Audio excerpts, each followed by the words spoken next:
Bon début de semaine à toutes et à tous sur RTI 1 et bienvenue dans ce flash d'information. 145 ressortissants ivoiriens chassés de Tunisie ont regagné le 4 mars dernier leur pays, la Côte d'Ivoire. Ils ont été accueillis à leur descente d'avion par le Premier ministre Patrick Hachi.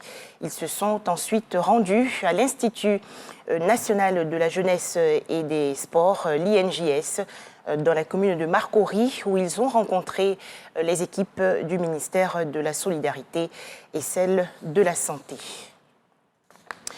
Paris, la capitale française, a accueilli du 24 février au 3 mars dernier le Salon international de l'agriculture. Les représentants ivoiriens ont participé récemment à un panel sur le thème « La filière coton face au changement climatique ». Les explications tout de suite dans ce reportage de Jean-Jacques Kwame-Alla.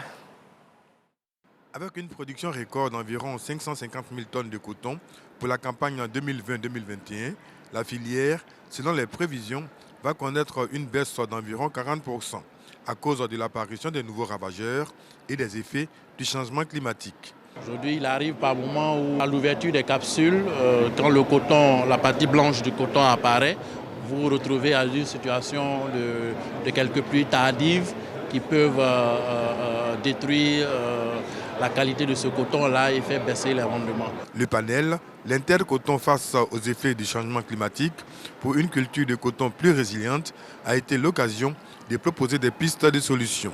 Il s'agit entre autres du traitement phytosanitaire, de l'analyse des sols et de la motorisation de la culture du coton. Motoriser la culture du coton permettra de cultiver de grandes superficies en un temps record avec la motorisation. Donc d'augmenter les superficies emblavées sur le plan national et de réduire aussi la pénibilité de la culture du coton au niveau des producteurs de coton. En Côte d'Ivoire, il y a un projet qui a démarré depuis 1 an et demi déjà, qui s'appelle Résilience des systèmes cotonniers du nord de Côte d'Ivoire et donc qui appuie spécifiquement la filière coton. Ce projet, il est évalué à plus de 60 milliards de francs CFA et donc l'AFD apporte une partie en prêt à l'État ivoirien et à hauteur de 40 millions d'euros. Des fonds qui vont permettre à la Côte d'Ivoire, deuxième producteur de coton dans la sous-région, de booster sa production et d'améliorer le revenu des 132 000 producteurs. Retour en Côte d'Ivoire où l'Office national de l'état civil et de l'identification, l'ONESI, sensibilise les populations à l'importance de la déclaration des faits d'état civil. Nous en parlerons largement dans le journal de 13h. Toujours en image, l'actualité en Mauritanie, 4 djihadistes se sont évadés hier d'une prison de Nouakchott, la capitale, à noter 2 policiers tués.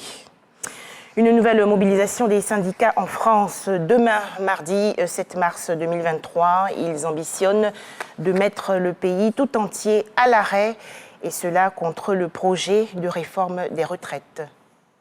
Enfin, Doha, la capitale du Qatar, accueille du 5 au 9 mars prochain les travaux de la 5e conférence des Nations Unies sur les pays les moins avancés.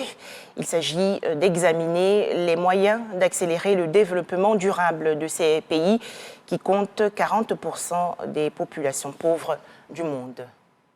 Voilà, merci de nous avoir suivis. À 13h, le journal de RTI 1.